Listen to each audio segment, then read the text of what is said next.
Yerin cennet olsun, yerin bağ olsun. Tanrının yanında üzün ağ olsun. Deyirəm o dünyanın çilçıraq olsun, dehiş müjdəsini alasan xanı. Bir ömür yaşadın aranlı dağlı, yurdunun ətrafı çeşmə bulaqlı. Süfrən açıq olub, evin qonaqlı, dostluğun əbədi qalası xanı. Yaradan yazını belə yazıbdı, igid yaratmışdı, igid de aldı.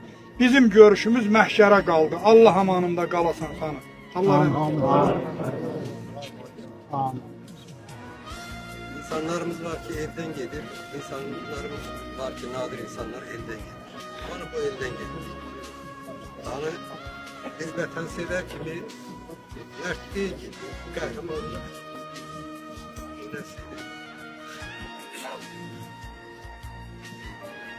Allah sabır ver. Amin amin ya Rabbel alemin. Allahümme gfirlil mu'minine vel mu'minat vel muslimine vel muslimat. Bihakkı Muhammedin ve aleyhi lemzed ve lehum mekfurun velim ve cem şuhada vatan. Ve bihakkı hurmetü suretül Fatiha'na selavat. Allahümme salli ala Muhammed ve ali Muhammed. Allah Qəhrəman, igid kəşfiyyatımız Xanəmiyə rəhmət eləsin.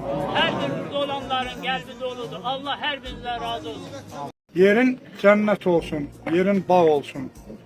Tanrının yanında üzün ağ olsun.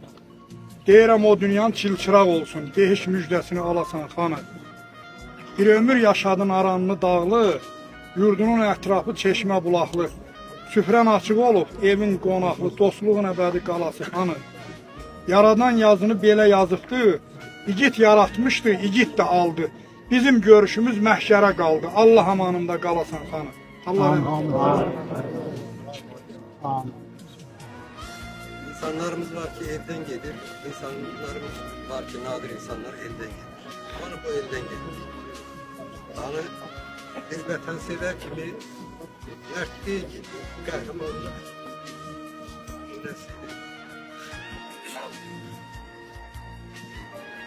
Allah sabır ver. Amin amin ya Rabbel alemin. Allahümme gfirlil mu'minine vel mu'minat vel muslimine vel muslimat. Bihakkı Muhammedin ve aleyhi lemzed ve lehum mekfurun velim ve cem şuhada vatan. Ve bihakkı hurmetü suretül Fatiha'na selavat. Allahümme salli ala Muhammed ve ali Muhammed. Allah Qəhrəman, igid kəşfiyyatımız Xanəmiyə rəhmət eləsin. Hər bir burada olanların qəlbi doludur. Allah hər birinizdən razı olsun.